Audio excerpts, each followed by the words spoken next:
Boa noite, pessoal. Tudo bom com vocês? Estamos aqui. Vamos começar o nosso bate-papo com o Dr. Sérgio, presidente da Comissão de Direito Administrativo no Conselho Federal da Ordem. Já estou vendo aqui o Dr. Sérgio. Dr. Sérgio, pronto. Já pediu aqui a solicitação. Isso. Aguardando o doutor Sérgio.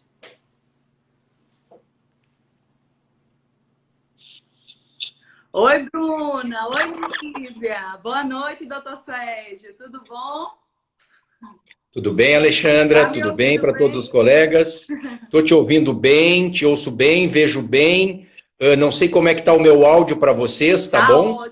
Tá ótimo o seu áudio. Eu vou pedir só um minutinho para que eu possa fixar aqui o nosso tema, tá? Deixa eu ver. Ótimo.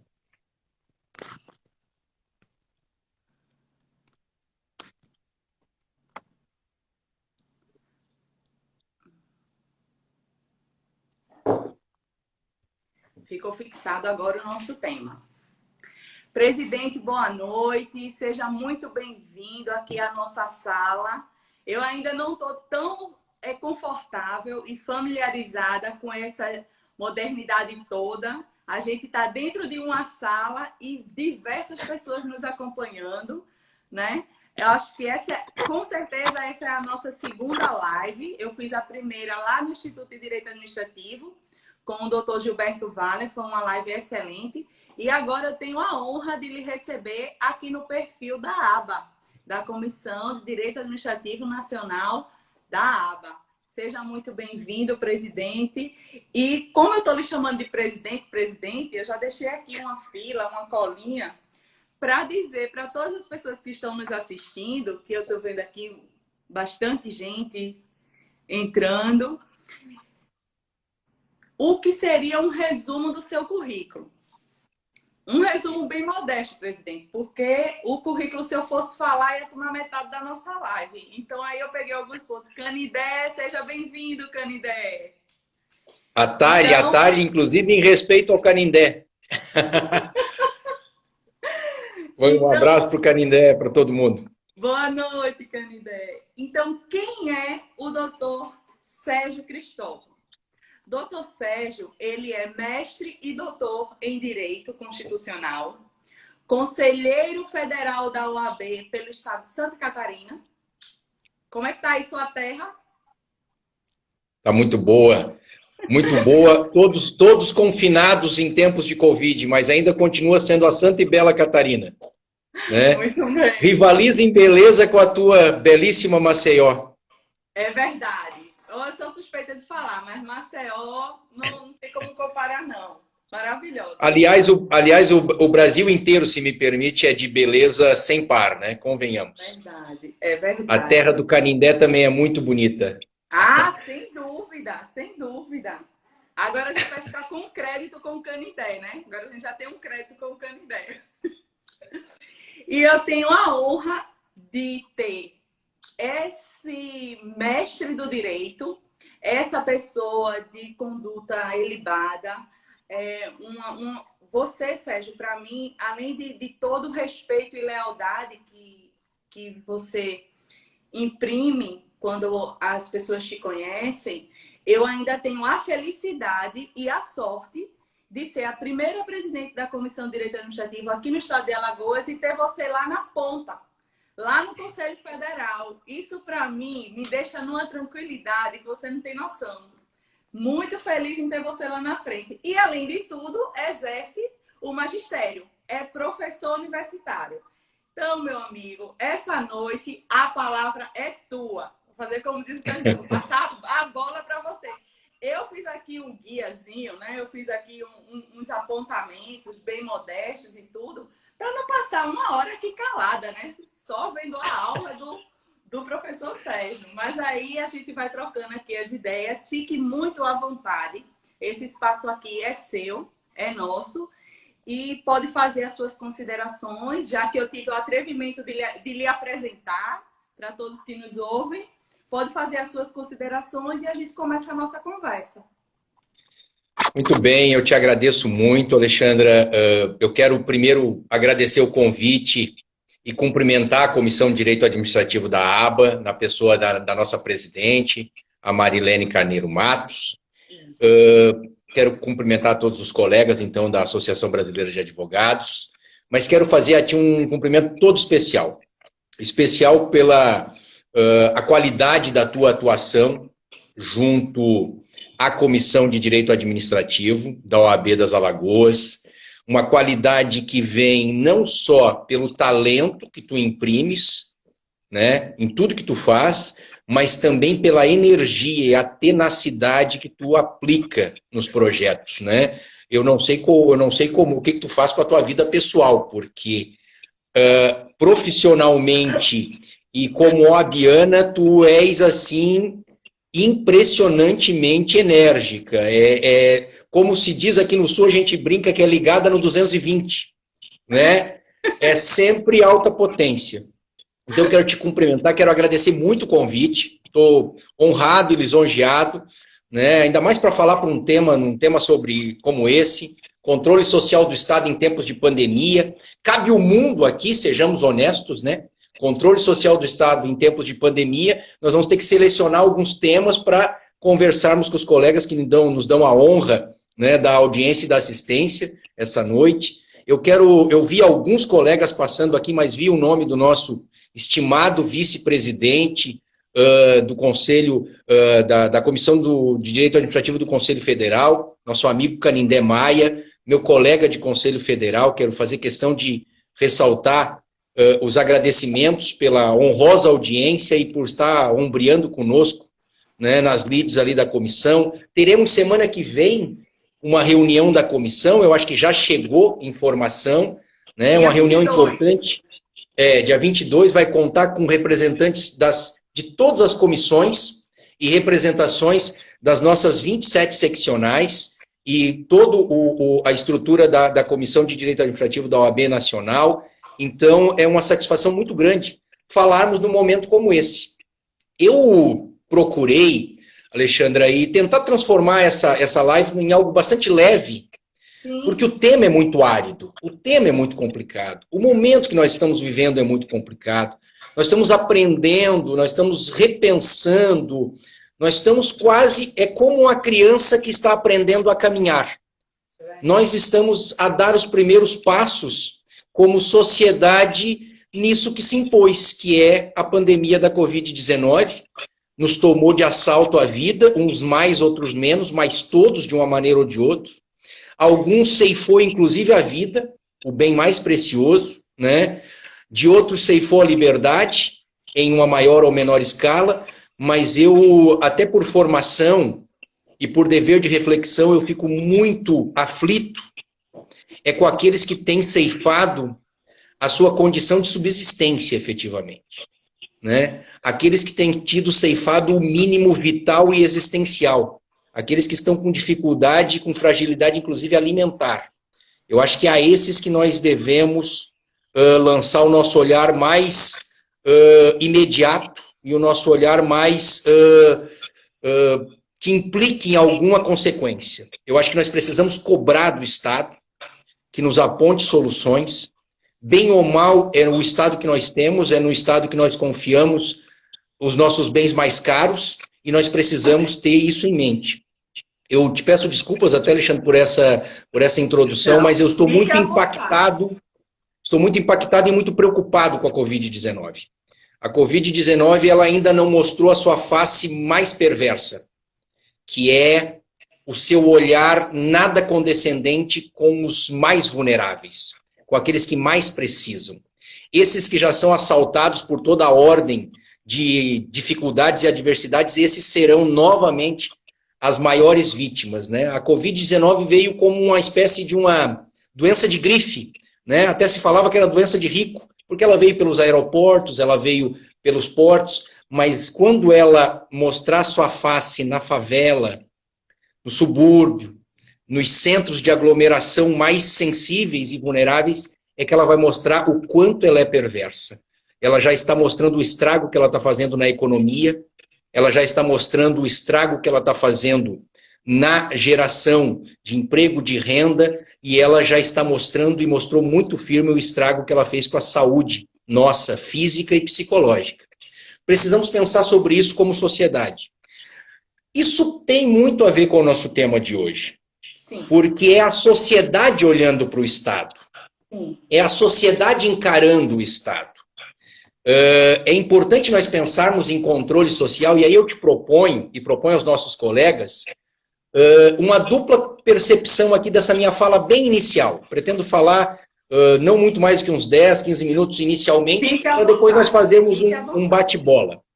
Primeiro, uma disposição assim mais histórico-dedutiva, vamos dizer, que é tentar entender de onde nós viemos. Precisamos buscar as premissas. É importante. Sempre que a gente está num quarto muito escuro, qualquer foco de luz pode nos dar o caminho, pode nos indicar alguma saída. E esse foco de luz, quando nós precisamos olhar o novo, esse novo que se impõe, muitas vezes é olhando para trás. Me parece que é olhando para trás que nós conseguimos aprender com a história. Então, falar de controle social do Estado em tempos de pandemia, nós precisamos recuperar um pouco a ideia da centralidade da própria noção de Estado de Direito, que vem com o nascimento do liberalismo clássico ali do século XVIII. Não dá para falar de controle social sem nós estarmos inseridos num contexto de Estado de Direito, e um Estado de Direito que efetivamente paute suas relações pelo mínimo de respeito a uma ideia de separação de poderes. Me parece que esse tema voltou com muita força. Muita força. A institucionalidade no Brasil está a reclamar, talvez, não só um debate sobre questões mais de verniz, questões mais de aparência da relação entre poderes, mas talvez nós tenhamos que ir mais fundo e repensar um pouco os nossos arranjos institucionais. Isso não está bem digerido. Isso nunca foi bem digerido. O nosso país, ele se submete a pautas de um Estado liberal e social pós-oitocentista e novecentista, mas ele incorpora algumas acanhada. Ele incorpora só parcialmente. A pauta da separação de poderes nunca foi muito bem interpretada no Brasil. Por quê? Porque nós temos um histórico de uma proeminência muito forte de um poder.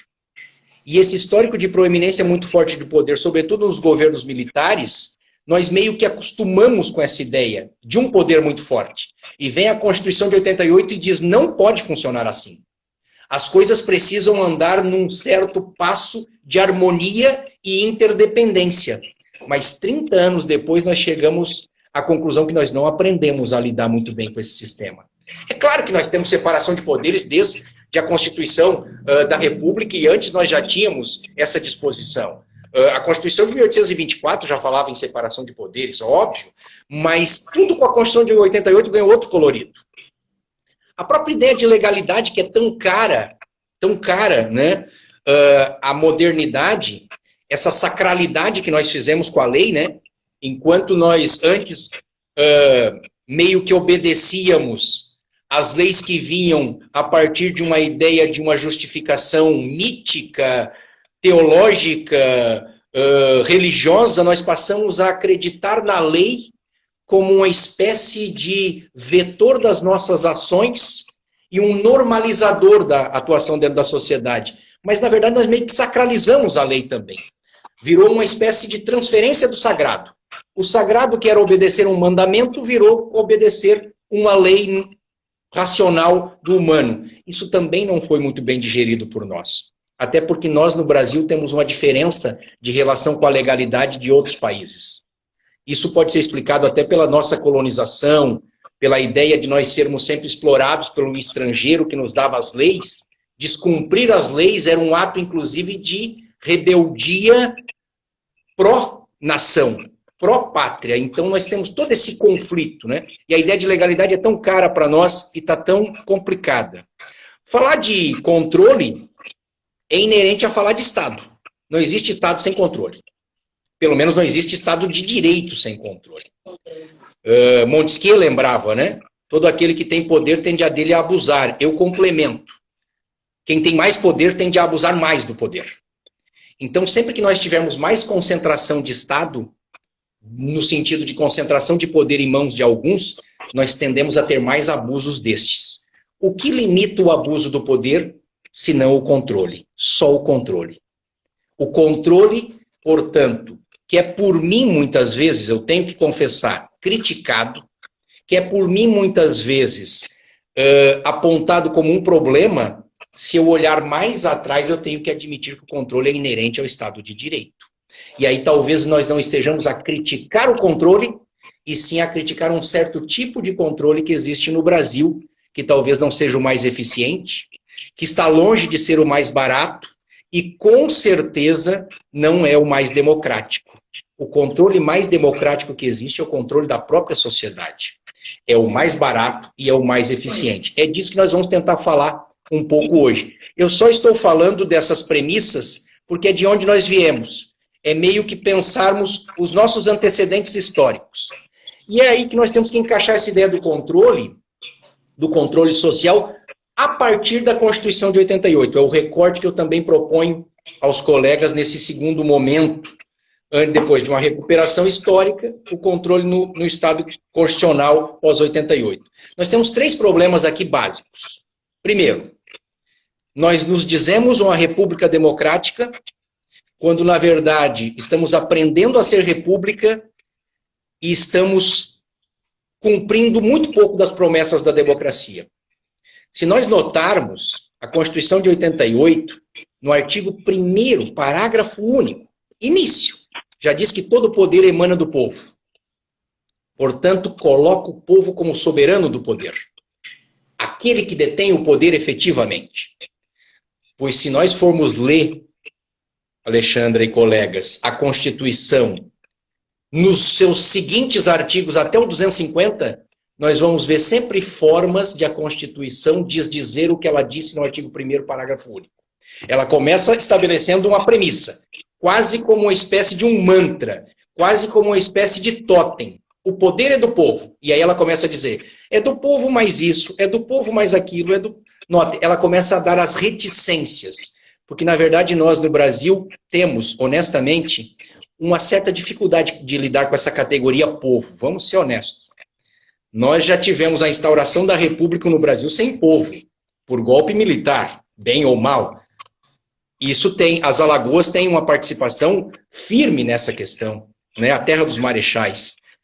Nós tivemos uma revolução em 30, que, entre aspas, colocando aí, meio que colocou o povo de fora desse debate. Nós temos na década de 20 vários exemplos, nós temos na década de 40 outros exemplos, na década de 60, da mesma forma, nós alijamos o povo.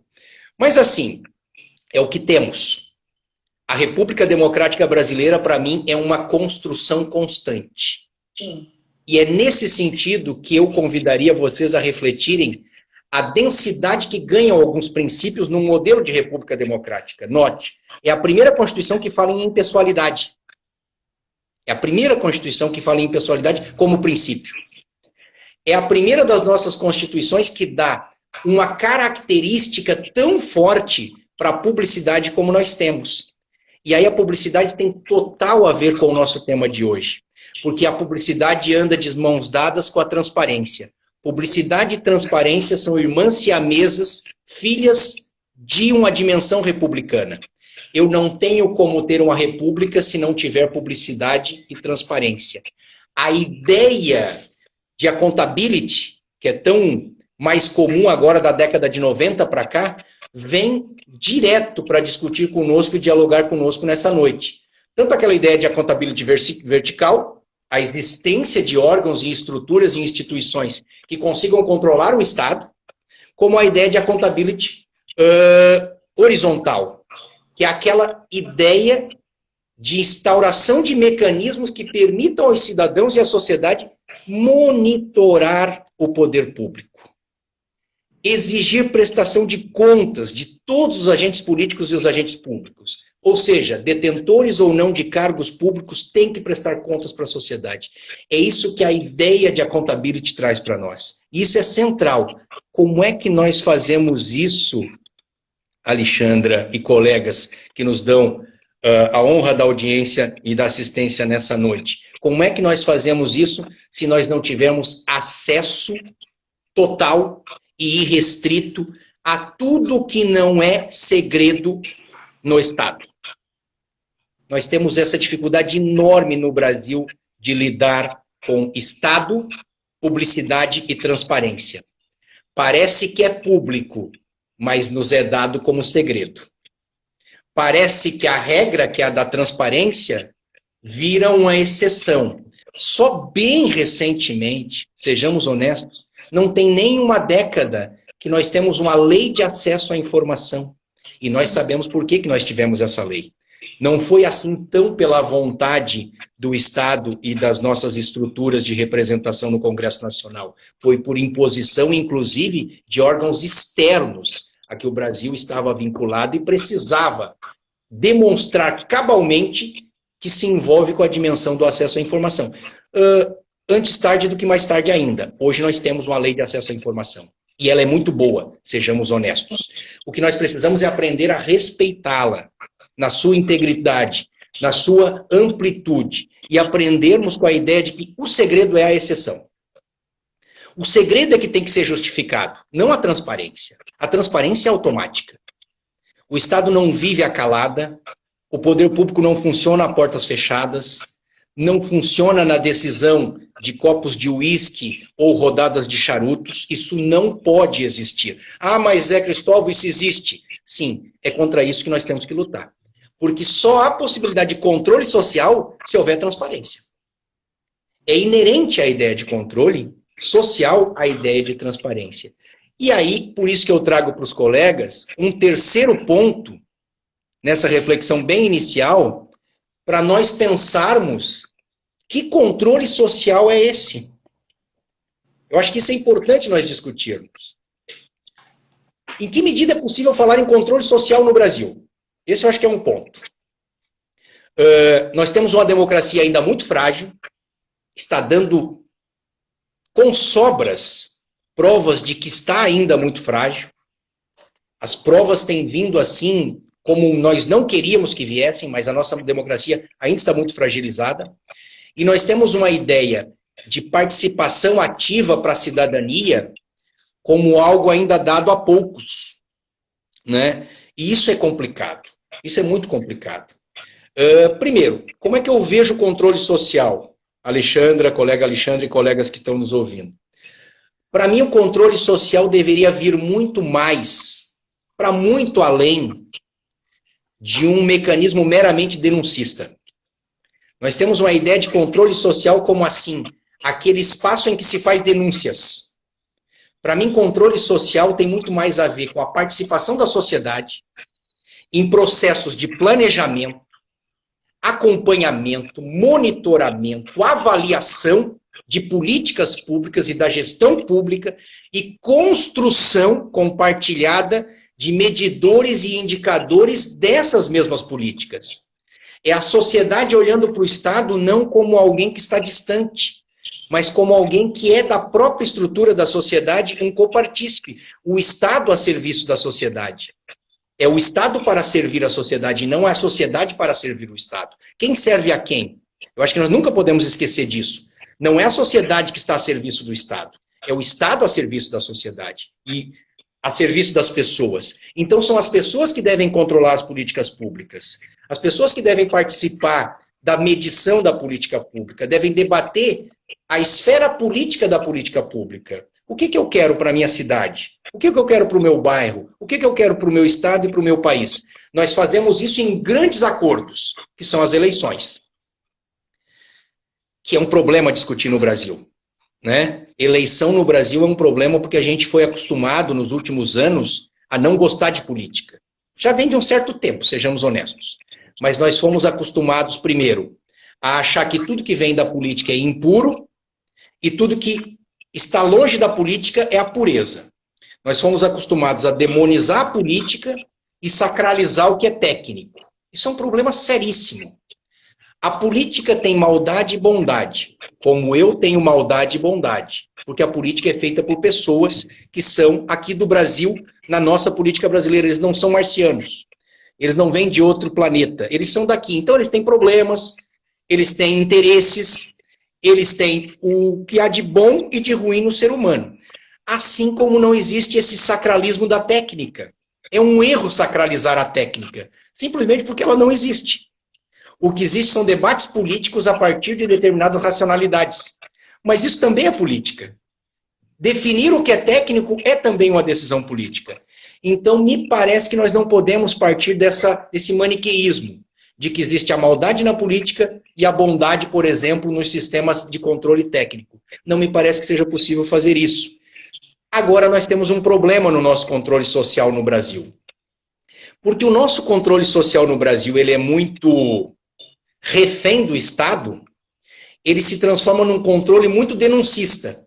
Como é que eu faço controle? Eu descubro um problema, eu descubro uma falcatrua, eu descubro uma fraude, uma má-fé, um descaminho no interesse público, um sistema de corrupção, e eu faço o quê? Eu levo para o Ministério Público, controle estatal.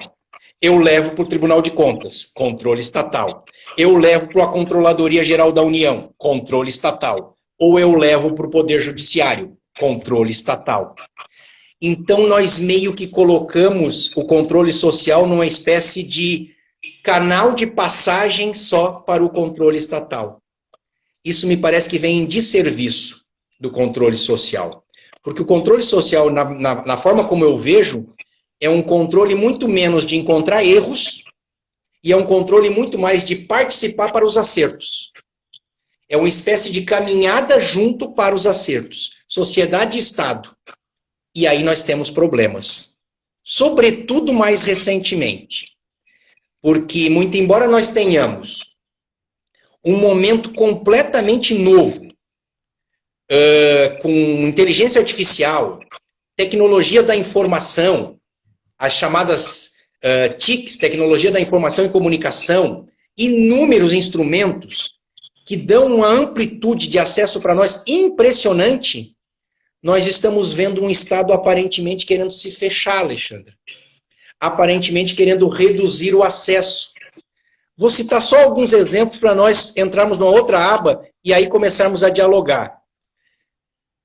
Imaginemos como é que a gente avalia, sem tentar fazer nenhum tipo de crítica propriamente político-partidária ou qualquer coisa do gênero. Tentar fazer uma análise fria, tanto quanto possível, né? O tanto quanto possível mais imparcial do fenômeno. Como é que a gente avalia, a partir de tudo que eu falei até aqui, por exemplo, o decreto 9759 de 2019 da Presidência da República, que ceifou quase 700 colegiados, conselhos, comitês, órgãos deliberativos em geral e consultivos com um canetaço.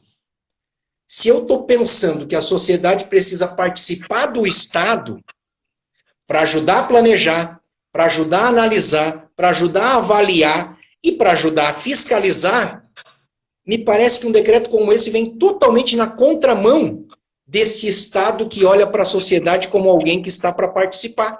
Me parece que ele quer afastar a sociedade do Estado. Será que tínhamos excessos? Eu até acredito que poderíamos ter. Será que tínhamos talvez exageros? Uma espécie de assembleísmo sem fim? É possível, mas me parece que essas medidas drásticas que são vendidas como a despolitização da administração federal, eu não entendo dessa maneira. E eu não entendo isso como algo bom. Eu entendo isso como algo que vai na contramão da Constituição Federal e de toda a tendência que nós temos por abertura, transparência e ampliação do controle social.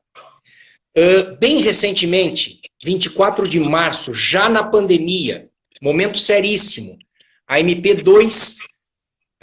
928, de 24 de março, que suspendia partes da Lei de Acesso à Informação, suspendia determinadas possibilidades de acesso a uma série de informações sensíveis.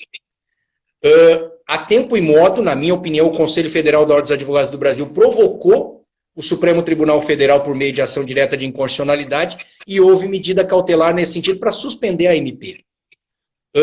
Outra MP bem recente agora, 17 de abril de 2020, eu anotei aqui a 954, compartilhamento de dados por empresas de telecomunicação com o IBGE. Um assunto altamente sensível que deveria ser debatido largamente com a sociedade, porque vem exatamente na linha das nossas situações mais sensíveis, que são a intimidade e a privacidade de dados das pessoas, por meio de MP, de medida provisória. Isso também foi glosado em ADIM, proposto pelo Conselho Federal, teve medida cautelar reconhecida em plenário por voto da ministra Rosa Weber. São uma série de pontos. Está falando da MP 926, não é isso? Na 954, salvo engano. Ou eu anotei equivocado. Não, tudo bem, só para... Então, são uma série de exemplos. Um outro exemplo agora, se tu me permitires, um ponto que me chamou muito a atenção, para mim, assim, vem completamente na contramão do que nós estamos falando. Nós temos consultas públicas em todas as universidades federais e institutos federais do Brasil, são algumas dezenas de instituições, para a escolha de reitores. Isso, além de uma tradição histórica, tem normatização sobre essas consultas. Forma-se uma lista tríplice e vai para o Ministério da Educação. O que fez o governo, a pretexto de salvaguardar algumas situações de pandemia, MP 979, agora de 10/6/2020, passando para o ministro da Educação a possibilidade de indicar reitores nas universidades que tivessem com os mandatos em conclusão durante a pandemia. A tempo e modo, por meio de uma crítica muito firme da sociedade, OAB, Andifes, estruturas da sociedade civil organizada em geral, o presidente do Senado e do Congresso, Davi Alcolumbre, em 12/6, agora, essa semana passada, resolveu, num ato muito firme e um ato incomum, isso não aconteceu mais do que 4 ou 5 vezes em 30 anos, resolveu devolver a MP à presidência da República, por ofensa à autonomia da universidade, autonomia universitária, por razões de manifesta inconstitucionalidade. Com esses exemplos, eu trago para nós refletirmos hoje o quão nós podemos, precisamos e merecemos debater controle social no Brasil. Porque nós ainda estamos, aparentemente, criando uma espécie de marcha e contramarcha. Da ideia que nós vínhamos avançando no controle, ampliando as instâncias de controle, mas mais recentemente, a ideia que eu tenho, aparentemente, é que nós estamos regredindo. A grande pergunta é, alguma dessas medidas é justificável em tempos de pandemia, que é o nosso assunto hoje? Nós vivemos um momento de exceção ou não? É isso que eu queria conversar também contigo e com os colegas, em que medida os remédios da normalidade servem para esse momento, em que medida as lentes da normalidade conseguem ver esse momento, ou em que medida nós precisamos de lentes excepcionais, porque estamos em um momento de exceção. Essa é uma reflexão que seria muito importante nós fazermos, como juristas, como sociedade e no contexto geral, para analisarmos as questões com lentes deste momento. Porque, sejamos honestos, nenhum gestor público no mundo, no planeta, atravessou algo como isso que nós estamos atravessando hoje. Então, há que se fazer o devido tempero nessas análises. Os nossos prefeitos, os nossos governadores, nosso presidente da República têm atravessado uma situação que é excepcional. Será que isso justifica algumas coisas que têm acontecido ou não? É uma reflexão que nós poderíamos fazer e teríamos que fazer. Eu trago para ti essas reflexões bem iniciais, já me adiantei muito, foi quase a metade do nosso tempo, mas eu queria trazer essas primeiras reflexões para também dialogar contigo. Presidente, foi muito pertinente essa visão geral, essa explanação inicial, até para que a gente possa usar isso como introdução e tentar nos aprofundar no tema. Como você bem disse, é um tema amplo, a gente poderia passar horas aqui debatendo. Antes de eu fazer os agradecimentos que eu vi aí na tela e já anotei aqui, só para não perder o time aí da sua fala, presidente, inclusive, ele é membro da nossa comissão, o doutor Ronaldo Correia. Ele fez uma colocação aí muito pertinente e, em boa ocasião, nos recordou que a Lei 13.979, de fevereiro de 2020, que traz as diretrizes para o enfrentamento da pandemia, no seu artigo 4º, deixa eu abrir aqui o artigo, ele fala justamente, ele detalha justamente a questão da transparência. E isso o bom gestor, ele acolheu positivamente. O bom gestor, ele se preocupou em fazer o portal da transparência, em informar qual foi o contrato, o valor do contrato, com quem ele contratou. Então, isso foi visto pelos olhos do bom gestor de forma positiva. Ele fez aí uma colocação também. E aí, já só para aproveitar essa sua fala, antes de eu poder agradecer as pessoas que estão aí nos prestigiando, eu queria só abrir um parêntesezinho, né, pegando um gancho aí do nosso tema, comparando. Hoje, qual é a nossa base legal para o estado de calamidade? É o decreto.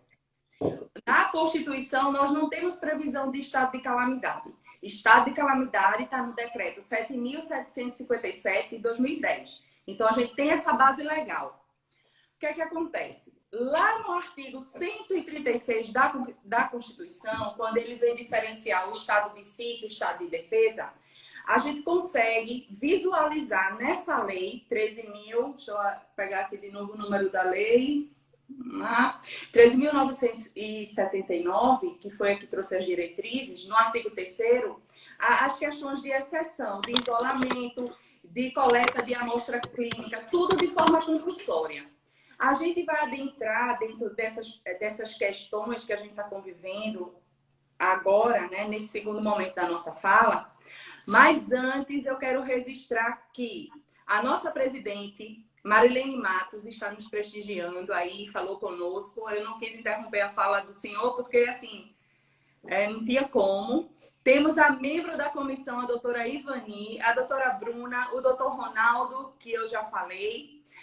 Eu recebi aqui um WhatsApp do doutor Francisco, que ele é vice-presidente da comissão. Ele disse que não estava encontrando a nossa live. A live está no perfil da aba da nossa comissão, Francisco. Vai lá para ver se você acompanha aqui a gente. Eu quero agradecer a advogada Nívia Rocha, que é daqui do nosso escritório, que está também nos prestigiando, e fazer um agradecimento muito especial ao doutor João Paulo, presidente do Instituto de Direito Administrativo de Mato Grosso, que teceu aqui vários comentários, elogiando muito o presidente dele, doutor Sérgio, meu presidente também, me elogiando. Obrigada, João. A minha meta é ser um anfitriã igual a você. A minha meta é tratar bem aqui a live igual a você. Obrigada, João. Deixa eu ver quem mais que a gente tem por aqui. O João Paulo ainda está conosco? Ele estava um tempão aqui, fez várias... Eu não consigo ver se eu quero mandar um abraço saiu. enorme para ele, um abraço enorme ao nosso secretário da Comissão Nacional de Direito Administrativo. É uma figura boníssima, Isso. uma alma do bem, uma alma leve, e é outro laborioso, extremado, né, pelo Instituto, pela comissão, em tudo que ele faz, que ele se propõe a fazer, ele aplica uma tenacidade muito firme, né? Qualidade, uma satisfação. qualidade. Tê-los Ele todos tem a aqui. qualidade. Presidente, a minha preocupação do nosso horário, olha aí, o João Paulo foi show em Mato Grosso no Congresso, tendo ideia.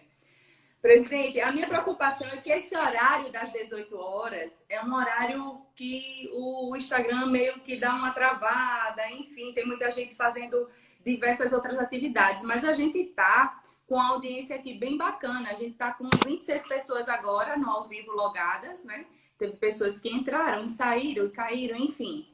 E eu vou pedir ao pessoal da Comissão de Direito Administrativo que aperte aí no coraçãozinho para que as pessoas possam ver a nossa live e mande na setinha para que as pessoas também possam ver a nossa live, por favor. Presidente, podemos entrar agora no X da questão. Eu já estaria satisfeita com a sua introdução. Entendeu? Foi macro. A introdução foi macro. Mas aí eu gostaria de fazer alguns pequenos registros para que aí o senhor pudesse desenvolver a sua fala. Não quero tomar o seu tempo. Importantíssimo esse início da gente falar do controle social. Além de todas as características que o controle social traz, e eu acho isso positivo, eu acho isso benéfico, tem que ter. Eu sou uma estimuladora do controle social. Quando eu tenho oportunidade, quando me dá a voz de fala, eu sempre estimulo que o controle social seja feito. Sempre. A questão da transparência, para mim, ela é uma divisor de águas. Quando você vê um gestor preocupado com a transparência, preocupado em deixar claro e bem informado o seu eleitor, essa pessoa, para mim, ela já sai na frente em algumas questões. No controle social, além de toda a importância desse controle, é você exercer o seu direito de cidadão. Você está exercendo a sua cidadania. Então, eu digo, tem órgãos de controle, tem corregedorias, tem ouvidorias, que hoje está muito mais ativo. Na sua cidade, na sua região, se houve algo que não esteja no conforme na gestão da sua região, da sua cidade, liga no canal da ouvidoria, procura os órgãos, faz a denúncia, pode fazer a denúncia até de forma anônima, mas a gente sempre tem que estimular esse canal, porque é para onde a gente caminha. Teve uma pessoa aí, presidente, que eu não consegui anotar o nome da pessoa, mas a pessoa pegou a sua fala e fez 2 comentários. Achei pertinente a curiosidade dele. O que foi que ele colocou? Deixa eu ver se foi o Edgar. Preciso destacar a relevância do papel. Não foi esse, não. Teve uma pessoa que ela fez 2 comentários. Ela falou assim para você. E como é que nós vamos desfazer a demonização da política? Né? Hoje a gente enfrenta esse estigma, uma situação muito desagradável e negativa para o gestor. E quando você não consegue fazer a diferenciação, quando estão todos reunidos, o estigma negativo que essa classe, né, a classe política carrega, de acordo com toda a história, como foi bem delimitado na sua fala, enfim, é algo que precisa ser de agora para frente. Vamos aproveitar essa oportunidade que nós temos para tentar mudar o rumo e o sentido da conotação que é dada a esse público. Fazendo a colocação do controle social, fazendo a colocação do amparo legal que nós temos para decretar o estado de calamidade e fazendo a comparação, inclusive no artigo 3º da Lei 13.979 de 2020, que ele traz, o Estado traz aquelas restrições e aquelas imposições, né? A forma compulsória de agir. Prometo que não vou mais lhe interromper. Já fiz os agradecimentos, já fiz as pontuações. Eu abri aqui a lei, porque quando o Ronaldo falou aí, eu queria dizer exatamente qual era o artigo e o que é que ele previa. A priori, quando essa lei foi publicada, eu achei assim que se viesse alguma medida provisória posterior, seria mais um complemento e não desfazer a regra que a lei traz. Para o enfrentamento da pandemia, a lei é muito objetiva, é muito, como é que eu posso dizer? Ela traz um aspecto eficaz. Você não vai esperar que venha colher os resultados do que a lei está prevendo no futuro. Né?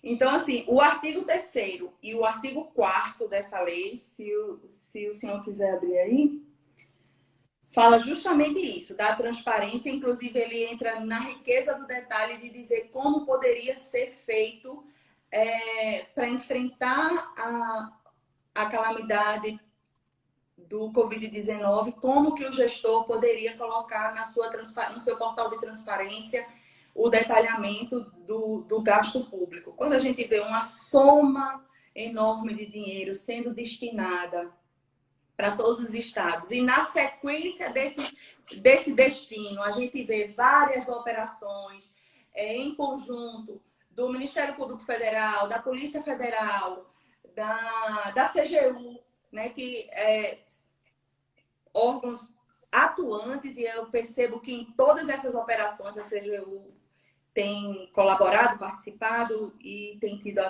está ativa. Inclusive, gostaria de mandar um abraço para o nosso corregedor-geral, doutor Gilberto Valle. E agora eu passo a bola para o senhor, presidente. O momento é muito difícil, né, Alexandra e colegas que estão conosco nessa noite. É muito difícil de avaliar. Avaliarmos, como eu dizia ali, o momento da pandemia com as lentes que nós tínhamos até então, eu acho que não tende a não ajudar. Nós precisamos analisar um pouco sobre alguns aspectos. Dizer isso não quer dizer que nós estamos em um estado de exceção. É muito importante que se diga isso. A Constituição está de pé. As leis estão de pé. O que quer dizer isso? Nós estamos vivendo um período de excepcionalidade, mas nós vivemos em um Estado de Direito, que se propõe democrático, republicano e constitucional. Então, as nossas lentes continuam tendo que ser essas lentes. Eu já vi, inclusive, algumas lives de alguns colegas, e eu respeito muito alguns colegas, que trouxeram a ideia de será que não era melhor nós termos a decretação de um estado de defesa, ou até de um estado de sítio no Brasil, porque a Constituição prevê. Eu tenho uma certa dificuldade de avaliar esses institutos que estão na Constituição para períodos como esse, porque eles, historicamente, no Brasil, eles vieram sempre carregados de um componente muito mais político, e não de aplacar calamidades físicas, climáticas, biológicas. Eles vieram sempre com um componente político. E o nosso momento ainda no Brasil é um momento muito instável. A nossa democracia de 30 anos, ela ainda dá sinais de ser uma jovem criança. Uma jovem criança. Então, eu prefiro trabalhar com o Instituto da Calamidade Pública, que tem amparo no nosso ordenamento normativo, como tu já bem lembrou, tem previsão, e uma lei específica tratou de detalhar a matéria para o enfrentamento da situação, e eu acho que foi corretíssimo isso. Nós podemos até ter críticas à lei, podemos até pontualmente dizer, olha, isso não deveria ter sido feito, olha, aquilo não... Mas como ideia de enfrentamento, nós temos um marco normativo específico para um problema que é excepcionalíssimo e precisava de algum regramento, sim, jurídico também pontual. Eu acho isso muito positivo. E andou bem a Presidência da República em oferecer o projeto, e andou bem o Congresso Nacional em rapidamente fazer os ajustes e aprová-lo. O que nós notamos depois foi, aí sim, uma série de pontuais deslizes, uns maiores, outros menores, numa espécie de contramão, eu digo no âmbito federal. Agora, sejamos honestos. Está difícil defender a política no Brasil, hein, Alexandra? Olha que eu tento fazer isso há mais de 20 anos. Eu faço isso há 20 anos. Eu faço isso há 20 anos, pelo menos. Para ser honesto, eu faço isso há quase 30 anos. Desde a minha adolescência, eu sempre fui um apaixonado pela política e sempre entendi que a política é o remédio para todos os nossos males. O problema é que remédio é muito parecido com veneno. A diferença é só a dose. E nós, por vezes, estamos errando na dose. É isso que eu quero dizer. E convertendo o remédio em veneno. Ou usando alguns componentes do remédio para outros fins que vira veneno.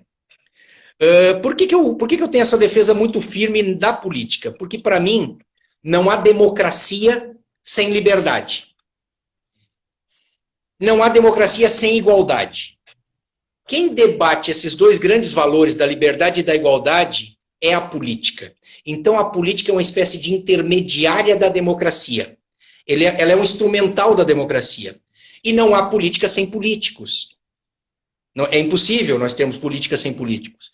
Na medida em que nós entendemos que no varejo a política é perversa, nós, na verdade, estamos demonizando a própria democracia.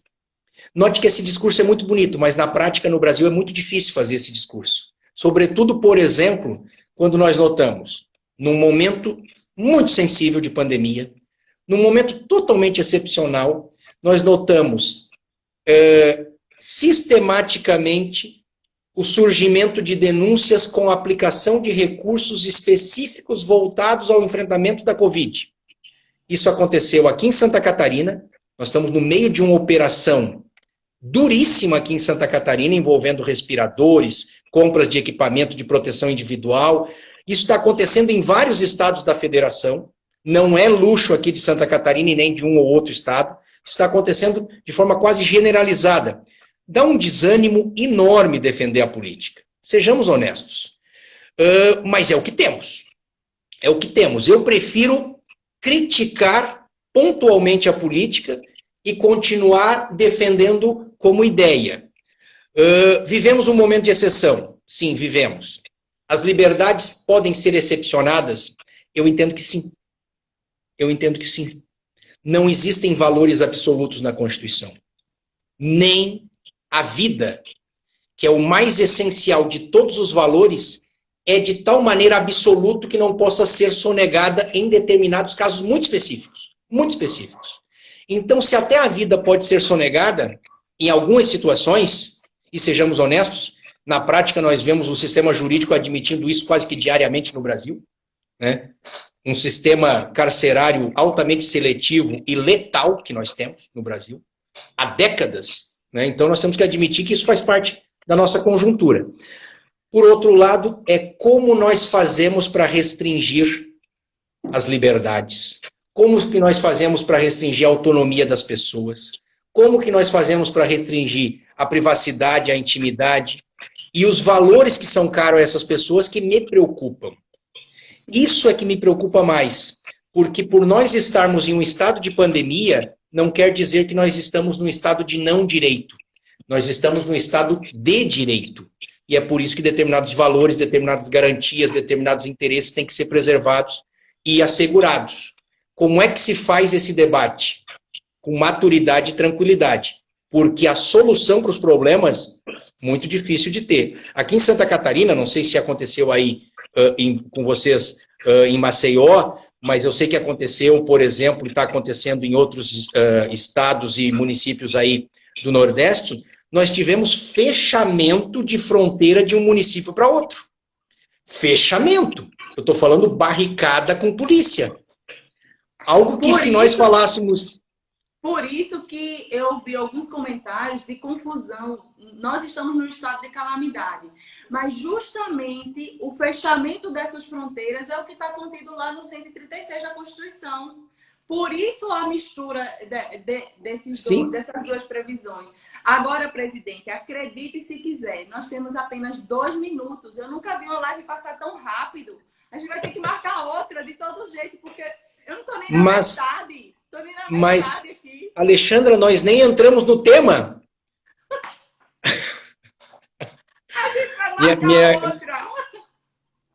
Minha cara, eu te peço até desculpas porque eu me empolgo e fico entrando em alguns debates, mas eu fico muito feliz, muito satisfeito pela assistência dos colegas, tu és uma anfitriã fantástica.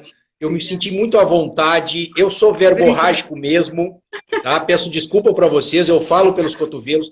Eu não sei se isso é mal de professor ou é mal de alguém que, talvez de uma maneira frustrada, queria ser cantor e não foi, não sei. Eu acabei não cantando nessa live, né? Às vezes eu canto, eu não toco, mas canto, né? Então, se não encanto, pelo menos canto. Eu acho que Deixa eu fazer um registro aqui. A Carolina da nossa comissão acabou de entrar e está aqui falando com a gente. A doutora Denise Ribeiro, aqui de Alagoas. Um beijo, minha amiga. A doutora Júnior Pantaleão, também aqui de Alagoas. Gente, como é bom ter vocês aqui na nossa sala. Como foi bom receber o senhor, doutor Sérgio. Quero mandar um beijo para o seu filhote, aquele príncipe lindo. Um abraço para a esposa, né? Que eu fico só babando aquela criança pelo Instagram, lindíssimo. E agradecer de coração. E agora eu vou deixar o último minuto para o senhor, porque vai cair. Eu que agradeço, fico muito feliz, fico muito satisfeito. Queria agradecer a audiência de todos, Sim. Audiência e assistência qualificadíssima de todos os colegas daqui, de outras regiões, das regiões aí de vocês, da comissão.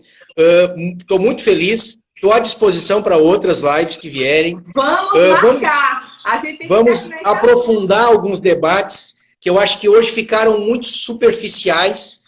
Eu acho que nós precisaríamos aprofundar. Caso concreto lá que eu separei aquele exemplo, eu estava querendo entrar naquele caso, mas nós vamos marcar uma live só para isso. Aqui, ó. Foi show, parabéns, amigos. Obrigada, Canindé. Eu mando um abraço também para o Canindé, para o João Paulo, para os colegas nossos. Eu não vi quem passou aqui pela live, porque travou aqui a minha parte da parte do escrito, dos recadinhos, e eu não consegui ver. Vai ficar salvo. A live vai ficar salvo no IGTV, vai ficar lá no Instagram da comissão e vai ficar salvo.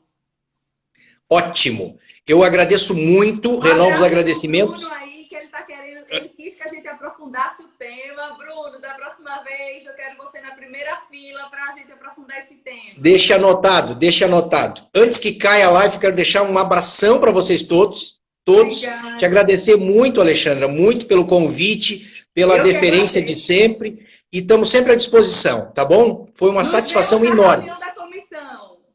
Com certeza. Um abraço. Tchau.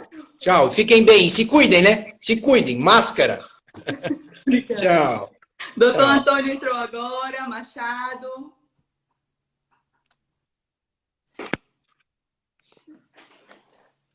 E agora? E cadê?